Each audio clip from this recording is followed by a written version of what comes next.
Bismillahirrahmanirrahim. Assalamualaikum warahmatullahi wabarakatuh. Saudaraku pemirsa MTA TV dimanapun Anda berada, puji syukur Alhamdulillah senantiasa kita panjatkan kehadirat Allah Subhanahu wa Ta'ala atas karunia nikmat dan juga rahmatnya kepada kita, sehingga siang hari ini kita bisa bertemu kembali dalam program Mitra Tani. Program yang selalu memberikan informasi utamanya di bidang pertanian kepada para pemirsa. Di siang hari ini pemirsa, kita akan membahas salah satu komoditas yang sudah banyak di Indonesia. Namun kita nanti akan berbincang bagaimana mengoptimalkan hasil panennya supaya kita selaku petani bisa meraup untung yang lebih banyak, yaitu tanaman kunir putih ya para pemirsa. Hari ini kita nanti bahas lebih lanjut dengan Bapak Haryanto.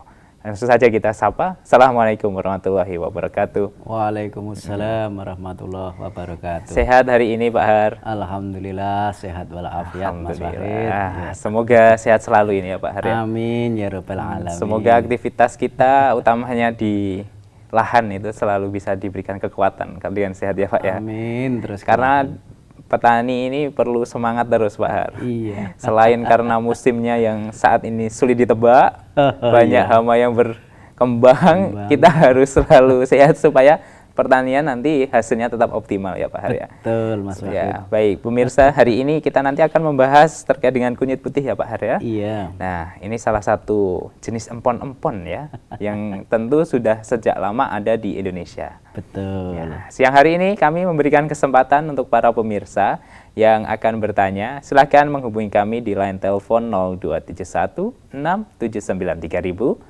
atau di line SMS dan WA di 0811 255 3000. Baik Pak Har, kunyit putih salah satu produk hasil di Indonesia yang tentu kita ketahui harganya cukup bagus juga di pasaran, memiliki banyak manfaat selain untuk kesehatan.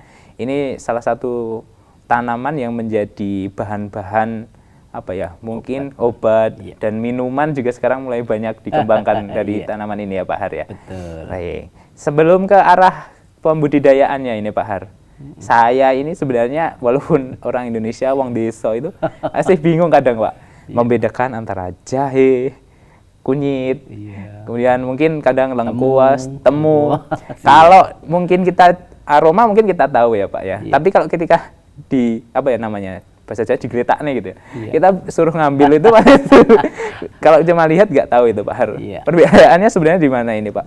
Iya, kalau kita lihat antara mungkin temu, di situ ada kunci, ada jahe dan juga tadi kunir. Kunir aja masih ada kunir merah, kunir hitam, ada kunir putih yang nanti kita akan bahas di situ.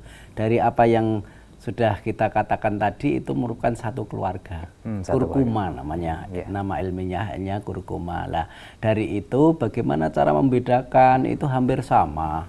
Hanya kalau kita lihat misalkan dari rimpangnya itu kalau digeletak kayak gitu, kalau kita lihat dari jauh ya hampir mirip semua ya Pak. Tapi kita harus tahu bagaimana ciri-cirinya masing-masing. Kalau kita secara fisik misalkan dari bau semua akan sangat berbeda sekali. Misalkan ini kunir putih sama kunir kuning misalkan. Kalau kita bicara kunir pasti orang bilang itu kuning. Iya, pasti kuning. Tidak akan kunir itu putih. Kalau kalau kita bilang kunir putih berarti kunir putih. Kalau orang bilang kunir yang kita mas itu adalah kunir kuning itu yang itu. Maka dari itu semua bisa kita ketahui, semua bisa kita pelajari dan manfaatnya nanti beda-beda. Yang semua ini adalah empon-empon ataupun ini adalah tanaman obat semua yang itu sangat berguna bagi tubuh manusia. Tanaman obat dan sudah sejak dulu nenek moyang mengembangkan tanaman tersebut untuk menjaga imunitas tubuh ya Pak ya. Betul. Sebagai menjaga. Ya Pak ya. Bisa menjaga dan bisa mengobati. Karena memang sejak dulu kita sudah menjadi terpaku dengan alam ya Pak. Betul. Alam ini baik untuk kesehatan kita juga ya. Dan orang Jawa pun sekarang masih ada jamu keliling. Nah, itu dia. Jamu gendong. Jamu gendong. Kalau sekarang sudah jamu naik sepeda ya, sepeda motor seperti itu. Jamu naik sepeda motor. Bahkan sudah sampai di rumah kita, Pak. Kan sekarang sudah mulai bentuk sasetan yang sudah siap saji, bahkan dengan kemasan-kemasan yang menarik, sudah tersertifikasi semua sehat dan halal ya, Pak ya. Betul, maka dari itu coba kita nanti akan bicara tentang kunir putih karena ini sangat bermanfaat secara bisnis juga ini menggiurkan. Kalau kita tahu karena semua banyak petani yang memang belum tahu tentang bagaimana pembudidayaannya dan bagaimana cara pemanfaatannya secara bisnis itu seperti apa. Ya, itu salah satunya bagaimana nanti bisa kita kembangkan ke arah bisnisnya ya Pak Har ya. Baik Pak Har, kalau tadi kan kita bilang kalau perbedaan paling memungkinkan dari setiap empon-empon ini adalah dengan cara menciumnya, aromanya. Kalau dari segi fisik ada ciri-ciri khusus tidak untuk kunyit putih ini? Untuk kunyit putih ini akan lebih besar daripada kunir kuning ataupun jahe dan kunci seperti itu. Kalau kunci sama kunir putih ini agak sama, hanya di warnanya yang itu berbeda seperti itu. Dan untuk kadar air juga untuk si kunyit putih ini lebih banyak daripada yang lain. Supaya lebih jelas kita punya visual atau gambar terkait dengan kunyit putih ini yang kemarin sudah kita belah dan siap kita berikan gambar untuk para pemirsa. Nah, ini adalah gambar kunyit putihnya ya Pak Har ya. Warnanya memang tidak murni semuanya putih ya. Iya. Masih ada masuk ke dalam itu agak kuning juga seperti itu. Tapi untuk di atasnya itu lebih halus, lebih mengkilap seperti itu dibanding dengan misalkan jahe dan kunir kuning ataupun kunyit kuning seperti itu. Dari rimpangnya sendiri juga lebih panjang dan rapi ya Pak bentuknya. Maksudnya kalau jahe itu kan kadang berkubu-kubu banyak yang bersilangan gitu. Betul. Kalau ini lebih cenderung ke panjang. Terus nanti rimpang yang cabang-cabang itu juga lebih agak ada selanya dan itu tambah memanjang lagi. Itu dari segi rimpangnya Pak Har. Kalau masih di dalam tanah Pak Har, kita bagaimana cara mengetahui bahwa itu tanaman kunyit putih itu Pak Har? Dari warna daunnya kah atau mungkin bentuknya mungkin ada perbedaan? Kalau misalkan ini tidak ada daunnya semuanya, tinggal itu rimpangnya. Ya sangat mudah sekali kita cuek, biasanya kita lukai sedikit, kita lihat di situ aroma yang ada di dalamnya itu sudah kelihatan. Oh ini aroma kunci, oh ini aroma jahe, ini aroma kunyit, ini dan lain sebagainya. Itu sangat mudah sekali walaupun kategori itu agak sama di sana. Morfologi bentuknya bisa dijelaskan Pak Har? Dari ukuran mungkin batangnya dan tingginya sampai seberapa? Gitu. Iya, untuk tingginya dari tanamannya ini mungkin bisa kita tampilkan dulu ya biar lebih jelas. Lah ini dari tanamannya, karena ini tanamannya untuk batangnya itu batang lunak, terus kemudian daunnya lebih besar daripada daun yang lain. Dan untuk tanaman yang ini ini lebih lebar dan cenderung agak yang di tengah itu ada warnanya keunguan seperti itu. Terus nanti rimpangnya kalau masih muda itu ada rizoma yang nanti ada putih-putih seperti itu. Terus nanti ada muncul bunganya itu, cantik ya Pak? Ya, dari putih nanti akan menuju ke pink seperti muda. Itu pink muda, dan itu kita lihat juga sangat bagus sekali walaupun ini kita lihat walaupun ini adalah kunir ataupun kunyit. Ya. Itu bisa untuk hiasan di rumah karena ini aromaterapi juga ya Pak? Aromaterapi juga, baunya juga enak, menyegarkan seperti itulah. Ini seperti ini nanti bisa kita lihat dan kita pandang itu juga enak karena ini mudah sekali kalau ini ditanam di pot-pot juga gitu. Kalau yang kunyit ini apakah nanti tumbuhnya setinggi dengan lengkuas itu Pak Har? Kalau lengkuas kan sampai 1 meter lebih ya? Iya sama, Oh, sama ya? lengkuas sama si ini juga bisa karena dari tinggi 50 sampai 1 meter bisa. Semakin itu ketinggian sampai tinggi, ini akan lebih tinggi lagi. Oh, berarti memang ada pengaruhnya ya kita tinggi ya. Betul, Dan tentu selain dari rimpangnya yang kita manfaatkan dan lain sebagainya, bunganya ini juga cantik ya Pak Har ya. Sebagai hiasan di rumah pasti ibu-ibu juga suka. Suka pasti ya. Ya Pak Har, ini kan kalau kita bisa bilang tanaman yang hidupnya di dalam tanah ya. Betul. Kita kadang tidak tahu ya kondisi dari yang ada di dalam tanah itu seperti apa. Ya. Sebenarnya dalam masa-masa penanaman itu baiknya seperti di musim apa Pak Har? Ini kan mulai hujan ini ya Pak Har. Apakah musim-musim seperti ini atau nanti menunggu dulu musim agak kemarau? Untuk menanam kunyit ini, ini sebaiknya malah di musim-musim awal penghujan seperti ini dan malah ini cocok ya Pak Har? Cocok sekali karena nanti tunas itu akan cepat berkembang dan itu nanti yang penting tanahnya itu subur, tanahnya gembur, itu nanti akan mudah untuk ditanam di lahan kita. Ada apa ya Pak, suka dengan jenis tanah tertentu atau memang ini semua tanah cocok? Semua tanah di Indonesia ini cocok untuk tanaman kunyit ini, kunyit putih ini, dan yang penting dimanapun kita menanam itu, karena ini dari 300 sampai 200 meter dari permukaan air laut kan bisa hidup. Yang penting tanahnya ini adalah tanah yang mawur ataupun tanah yang subur, tanah yang banyak humus, sehingga dimanapun tempat ini bisa dikembangkan seperti itu. Semua tanah di Indonesia insya Allah bisa. Intensitas cahayanya juga perlu yang tinggi atau biasa saja ini Pak? Untuk intensitas cahaya itu sedang, jadi sedang, kalau bisa untuk jam 2 sampai ke sana itu sudah redup ya Pak ya. Berarti memang kalau bisa ada tanaman pelindungnya ya. Betul. Tidak di lahan yang benar berkosong panas terik gitu ya. Iya betul. Ya.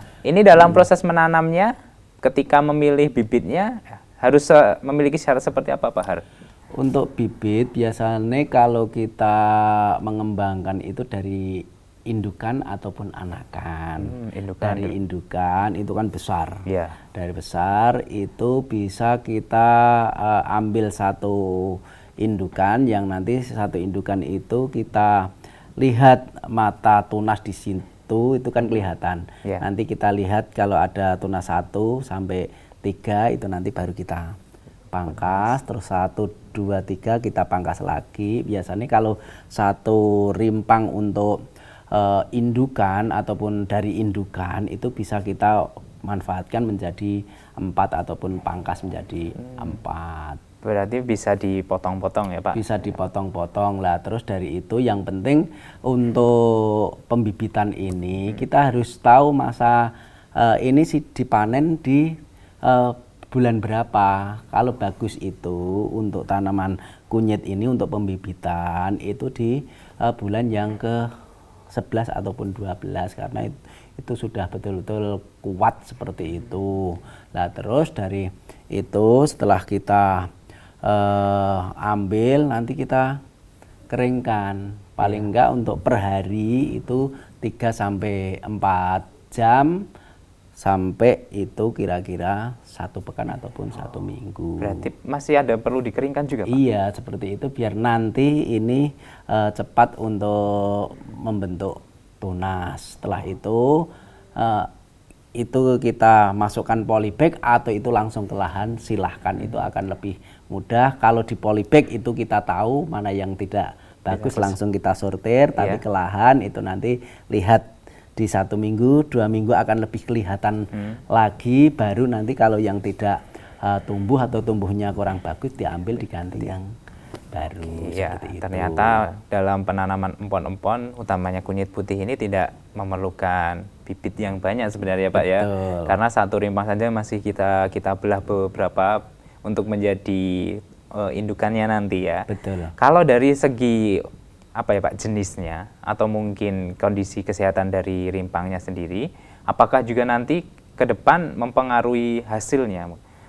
Dari jenisnya mungkin jenis A nanti ini dalam setahun bisa menghasilkan sekian kilo, kemudian kalau yang tidak baik itu seperti apa ini nanti hasilnya Pak Har? Jadi untuk menopang biar nanti kita itu mengetahui hasilnya untuk panen itu berapa, kita harus tahu indukan dulu.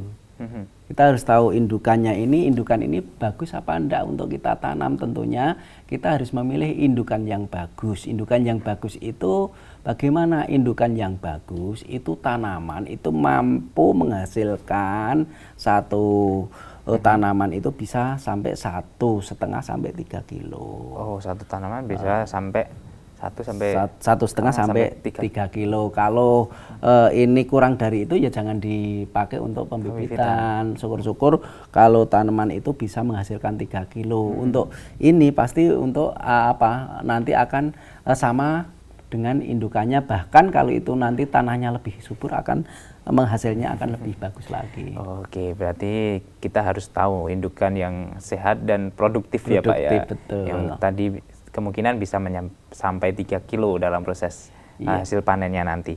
Kalau dari setelah kita punya bibit ya Pak Har, tentu mengolah lahan ini kan sangat penting. Supaya nanti hasilnya juga maksimal. Apakah dalam proses pengolahan tanah untuk tanaman kunyit putih ini nanti juga perlu kita berikan nutrisi dari mungkin kotoran ternak atau mungkin unsur hara yang lain seperti itu Pak Har? Iya. Pengolahan tanah ini sangat perlu sekali karena apa? Kita harus melihat tanah kita ini benar-benar subur, tanah kita ini harus sehat. Lah bagaimana cara pengolahannya untuk penanaman kunyit putih ini? Yang pertama kita olah paling tidak tanah yang itu sudah padat itu kita cangkul kembali kurang lebih 30 cm. 30 cm. Setelah itu kita buat bedingan di sana agar nanti drainase itu bisa lancar sehingga nanti penyakit rimpang itu tidak akan terjadi di sana. Nah, terus setelah itu ada pengolahan, kita biarkan kurang lebih 1 minggu. Setelah 1 minggu itu juga kita beri pupuk kandang ataupun pupuk organik.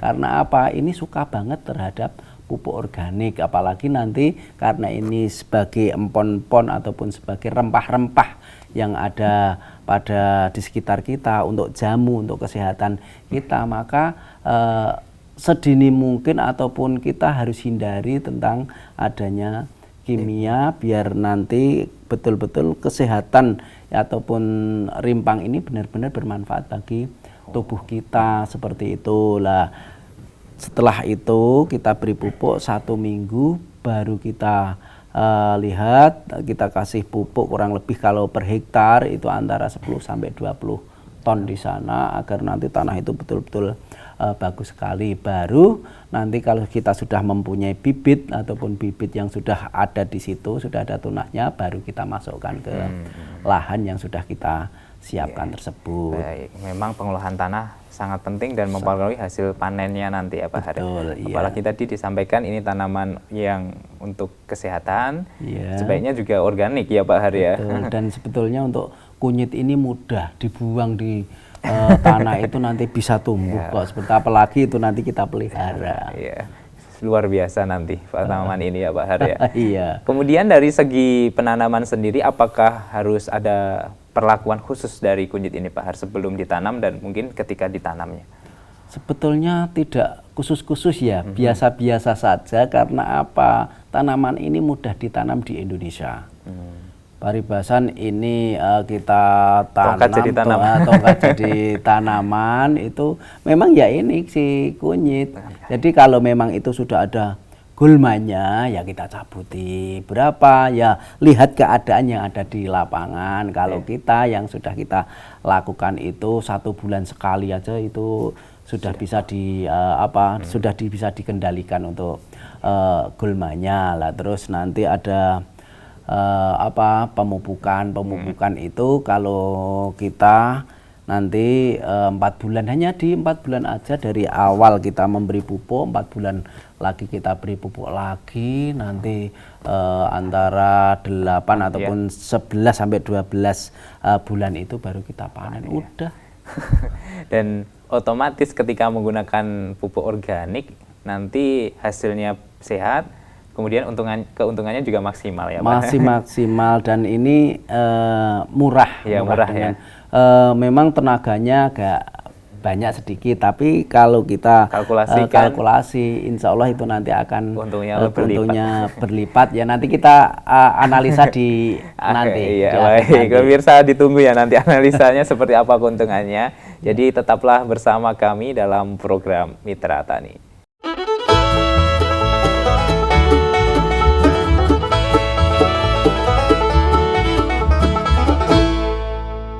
Baik, saudaraku pemirsa MTA TV dimanapun Anda berada, terima kasih Anda masih bersama kami dalam program Mitra Tani. Siang hari ini kita masih membahas terkait dengan kunyit putih pemirsa. Silakan untuk para pemirsa yang akan bertanya bisa menghubungi kami di line telepon 02716793000 atau di line SMS dan WA di 08112553000.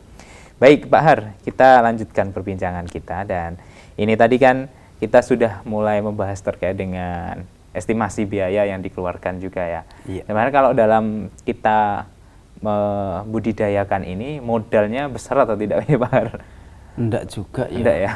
Enggak. Kalau apalagi itu memang sudah indukan itu punya kita bahkan tidak akan harus beli bibit lagi. Ya Pak. Iya, tidak beli bibit seperti itu, karena dari indukan aja bisa digunakan satu indukan bisa, misalkan ini satu rimpang yang indukan itu bisa dijadikan 4 sampai 7, terus anakannya bisa dijadikan menjadi 3 sampai 4 seperti itu. Meminimalisir budgetnya ya. Betul. Kalau pengalaman Pak Har, ini kan penggunaan pupuk organik sebaiknya seperti itu ya Pak Har ya. Iya. Dari segi harga nanti perbandingannya seperti apa Pak Har? Jauh berbeda atau masih sangat murah organik Pak Har? Ya bisa kita hitung kalau misalkan kita punya hewan di rumah itu, misalkan untuk yang tadi saya katakan untuk pupuk per hektar itu antara 10 sampai 20 ton, itu coba dihitung, misalkan itu kalau saya jual pupuk organik itu bisa dari 25 kilo, itu harganya 20.000, itu dikalikan 1 ton itu ketemunya sekitar 20 jutaan ya, sekitar itu. Dari 20 jutaan kalau 1 hektar itu menghasilkan kurang lebih 20 ton, ya toh, dari 20 ton kunyit putih, dan setiap kilo sekarang harganya itu lagi naik Mas. Ada grade A, grade B, grade C. Grade A itu 10.000, grade B itu 7.000, grade C itu 5.000. Semisal kita ambil harga terendah Pak Har. Kita ambil harga terendah, terus itu ton. Misalkan kita buat per hektar tidak 30-20 ton aja. Setiap ton itu per kilonya 5.000 aja. Setiap kilo ya Pak maksudnya? Iya, setiap kilonya. Nah, dari setiap kilo 1 hektar itu sudah 100 juta. Sudah 100 juta. Kalau kita misalkan itu kita ambil untuk harga biaya untuk produksi tanaman, itu kita ambil 30 juta aja lah, kita masih untung 70 dalam satu kali panen. Dalam 1 kali panen, bayangkan 70 siapa yang akan memberi keuntungan seperti itu. Besar. Nah, dan ini memang sangat menggiurkan. Hanya aja petani sekarang itu kunyit putih, terus saya akan jual kemana? Nah, bingung. itu dia, dan ini fungsinya apa? Karena kita kurang tahu dengan edukasi itu, ya akhirnya hanya menanam jagung, padi, palawija dan lain sebagainya untuk pengembangan di tanaman kunyit putih ini terlupakan. Ya, padahal tadi di awal kita sudah sampaikan jamu saja sudah sampai rumah kita dalam bentuk saset ya Pak ya. Minuman kesehatan juga banyak menggunakan empon-empon kandungannya. Betul. Dan itu salah satu peluang juga untuk nanti kita kembangkan ya Pak Har ya. Betul, apalagi kalau kita ini selain kita menanam, kita juga produksi. Nah, bisa produksi sendiri ya Pak Har. Apalagi kalau yang namanya empon-empon ini kan sebenarnya prosesnya mudah ya Pak Har. Tinggal dikeringkan, istilahnya seperti itu ya Pak. Tinggal dikeringkan, tinggal kita buat bubuk, itu sudah jadi kok. Nggak memerlukan apapun yang ada di sana, karena apa? Panas matahari sudah mampu untuk mengeringkan daripada kunyit putih ini. Allah sudah memberikan semuanya. Betul, fasilitasnya Allah itu sudah komplit banget untuk membuat jamu ataupun membuat makanan yang khususnya adalah kunyit putih ini. Yes. Itulah pemirsa yang harus kita manfaatkan dan kita kembangkan. Sudah terkenal sebagai negara agraria, kita harus berdikari di bidang agraria ya Pak Har. Jangan impor-impor saja. Betul. Kenapa dulu Indonesia itu dijajah ya? Karena empon-emponnya, karena remah-remahnya ini di Indonesia memang luar biasa banyak sekali. Hanya pemanfaatannya yang di dalam ini memang waktu itu kurang tahu, kurang maksimal, maka semua dikeruk, semua penjajah, sehingga kita hanya menanam aja, manfaatnya kurang tahu. Kalau kita balik, kita punya tanah yang subur, kita punya pembibitannya di sana, kita bisa menanam di sana, manfaatnya sekarang kita tahu. Apalagi yang harus kita pikirkan, kita harus produksi besar-besaran demi kemanfaatan, demi kesehatan orang-orang Indonesia. Ya, ini pemirsa, dan ini harusnya menjadi PR-nya petani-petani milenial ya Pak ya katanya. Jangan hanya soal bagaimana meningkatkan harganya, tapi harus juga produktivitasnya dijaga dan nanti bisa mandiri, berdikari sendiri ya Pak. Terobosan pertani ataupun terobosan untuk menanam apapun di dalam pertanian memang ini harus dilakukan dan kita bisa menembus agar nilai yang tadinya kurang bernilai dibuat nilainya itu menjadi tinggi. Kalau sudah tahu seperti itu, pasti petani itu akan sejahtera. Wah, itu dia. Sejahtera yang diinginkan sebenarnya Pak. Dengan cara menanam organik juga kita tidak ketergantungan dengan kimia. Jadi silahkan itu yang kimia mau disubsidi atau tidak disubsidi tidak berpengaruh, karena apa? Tanah kita sudah subur dengan menggunakan pupuk yang ada di alam ini sudah mampu, sehingga tanaman yang ada di petani, tanaman yang sudah kita pelihara itu akan subur. Dengan kesuburan tanah, dengan kembali ekosistem yang ada itu sudah menjadi siklus yang benar, akhirnya apa? Hama dan penyakit itu akan sangat berkurang sekali. Terkadang kan masih ada persepsi bahwasanya kalau kita menggunakan pupuk organik nanti panennya nggak banyak Pak Har. Nanti kualitas nggak sampai seharusnya 1 ton, hanya sekitar 500 kilo atau lain sebagainya. Pengalaman Pak Har seperti apa? Apakah juga demikian? Tidak seperti itu, bahkan bisa imit-imit yang ada seperti itu bisa dipangkas ataupun bisa dihilangkan. Karena apa? Setiap kita menggunakan organik, hasil kita itu juga melimpah kok. Memang kadang kita itu takut apa? Nek orang nganggo kimia iki kok tetap hasilnya tidak akan maksimal. Lah terus nek wis ora maksimal akhirnya digebuk pakai kimia. Oh bagus, ayo ora iso meneh pakai kimia lagi. Semakin banyak tapi tidak kadang lupa jangka panjangnya ya Pak. Jangka panjangnya bahwa tanah kita ini dengan menggunakan kimia residunya itu akan besar sekali. Karena apa? Dengan menggunakan kimia, mikroorganisme ataupun zat pengurus di dalam tanah itu tidak bisa bergerak ataupun tidak hanya stagnan di sana. Nah terus bagaimana mengembalikan? Ayo sekarang kita beralih lagi kembali ke alam dengan menggunakan apapun yang ada di alam itu, kita kembalikan ke alam sehingga alam ini nanti akan bisa subur gembur dan kita akan karena apa? cucu-cucu kita yang nanti akan menikmati. Iya, jangan hanya sampai berhenti di sini ya Pak Har ya. Betul. Sebagai terkenalnya negara agraria, jangan hanya berhenti di generasi kita. Betul. Kita harus menjaganya supaya nanti ke depan masih nenek, cucu-cucu kita, anak-anak kita masih bisa menikmati ya Pak Har ya. Betul. Baik, kembali ke kunyit putih ini Pak Har. Iya. Kalau tanaman yang lain, mungkin jenis padi, jagung, kemarin kita sudah bahas ada ulatnya. Kalau dari kunyit putih sendiri, apa ada hamanya Pak Har? Atau mungkin juga penyakitnya? Setiap tanaman itu pasti tidak luput dengan adanya hama dan penyakit. Namun untuk kunyit putih ini seperti hama itu juga tidak banyak. Karena apa? Kalau kunyit putih kalau kita lihat itu hanya ada trip merah, ada mungkin belalang yang senantiasa memakan daun, dan itu pun juga tidak berarti. Yang artinya ini minim terhadap hama. Berarti tidak ada pengeluaran untuk istilahnya membeli obat untuk itu ya Pak Har ya? Misalkan itu kita akan antisipasi pengendalian namanya. Jadi bukan kita harus mengendalikan itu, yang artinya sebelum ini datang hama kita sudah antisipasi. Gampang sekali dengan alam. Apa yang harus diberikan kepada biar hama itu tidak jangkit pada tanaman kita, apa-apa yang ada di alam itu sebagai pestisida. Misalkan ini ada apa sih tripnya mudah dengan bubuk cabai 1 sendok.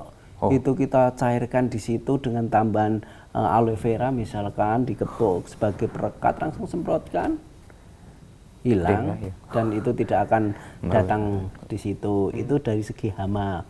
Terus dari segi penyakitnya kalau saya lihat itu hanya di busuk rimpang.